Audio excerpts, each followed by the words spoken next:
tous et bienvenue encore une fois avec un nouvel invité, cette fois l'ermite moderne, pour ce Pau Animé Game Show. Comment tu vas?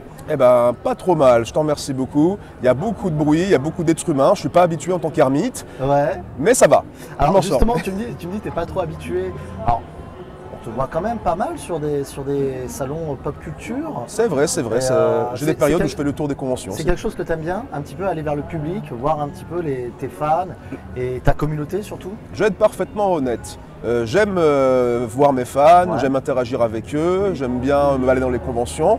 Pour moi, c'est un très bon lieu de sociabilisation justement entre geek otak, etc.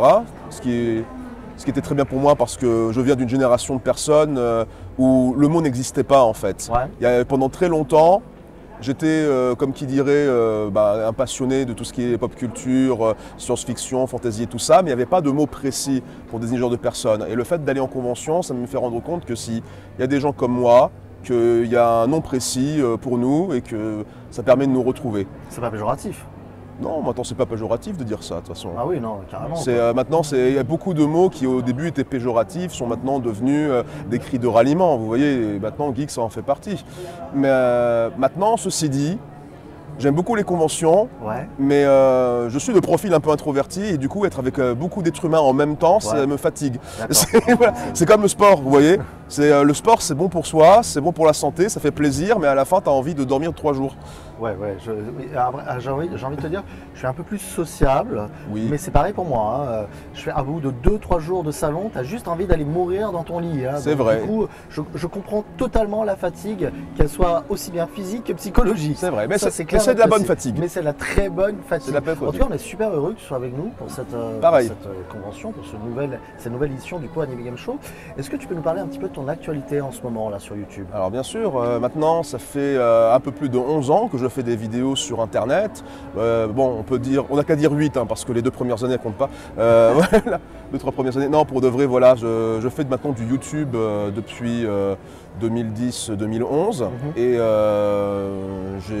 au début j'étais dans un collectif de vidéastes. Oui, bien sûr. Puis je me suis mis en solo à partir de 2017 et à partir de là j'ai comme eu, comme qui dirait, une seconde renaissance, Ouais. un second début de carrière. Et maintenant j'approche d'une phase où j'ai grandi en tant que vidéaste au point où maintenant je travaille avec une personne qui m'assiste et qui assure mon cadrage et mon montage. D'accord. À savoir Mathias, alias GPM, qui est ici derrière les caméras, on ne peut pas le voir, c'est pas grave. Mais si, Mathias aurait pu venir avec nous si Voilà. vous voulez bien. Voilà, Allez. fais coucou la Viens, caméra alors, Mathias. tu n'auras pas nécessairement de micro, mais Mathias, tu peux t'asseoir. Installe-toi, Mathias. Bonjour, voilà. Installe-toi, il n'y a pas de souci. Voilà, comme ça, tu te mets avec nous parce que Voilà. c'est important aussi de. Bonsoir, je n'ai pas de micro. C'est important de mettre en valeur un petit peu aussi les personnes qui travaillent avec toi. C'est vrai. Tu viens de le dire, donc voilà, Mathias. Enchanté en tout cas et merci d'être avec nous aussi au Pau Animé Game Show. Donc Mathias qui est ton monteur, C'est ça. Et mon monteur cadreur. et Exactement. autres sur les émissions. Comment tu vois l'avenir, toi, un petit peu, l'ermite moderne? Alors, mon avenir, en ce moment, je le vois sous plusieurs facettes. Déjà, c'est un avenir où je vais avoir non seulement des vidéos avec un boost qualitatif, parce que maintenant, je peux m'assurer que j'ai quelqu'un de talentueux au niveau montage qui m'aide, mais talentueux aussi en matière de cadrage, dans le sens où il s'occupe à la fois de mon cadre, mais aussi de ma lumière. Il peut m'aider sur la mise en scène, il peut m'aider à faire des sketchs, par exemple, un peu plus ambitieux, Ouais. ou faire des effets de mise en scène plus intéressants dans mes vidéos. C'est aussi la possibilité d'avoir une chaîne plus riche qu'avant, avec plus de vidéos qui sortent plus régulièrement sans compromettre sur la qualité. Et puis ce sera peut-être le moment d'essayer de nouveaux formats, peut-être trouver des nouvelles idées d'émissions, essayer des sujets que j'avais sur le tapis depuis des dizaines d'années sans oser les aborder, peut-être même expérimenter avec les shorts, hein, on ne sait pas. Hein. A priori, YouTube nous les met devant la tronche en disant que c'est le futur, bah, pourquoi pas de temps en temps, hein, à ce qui paraît. Mais pour de vrai aussi, j'envisage aussi de continuer à faire de plus en plus de live. Ouais, alors ça c'est intéressant que tu Voilà. dises ça. Donc tu t'es mis sur Twitch, c'est ça ou Je me suis mis sur Twitch en effet, Ok, oui. D'accord. Au début j'ai essayé les lives YouTube, mais Ouais. à ce qui paraît, faire des lives sur la chaîne YouTube où on sort déjà des vidéos normales, c'est bizarre pour l'algorithme.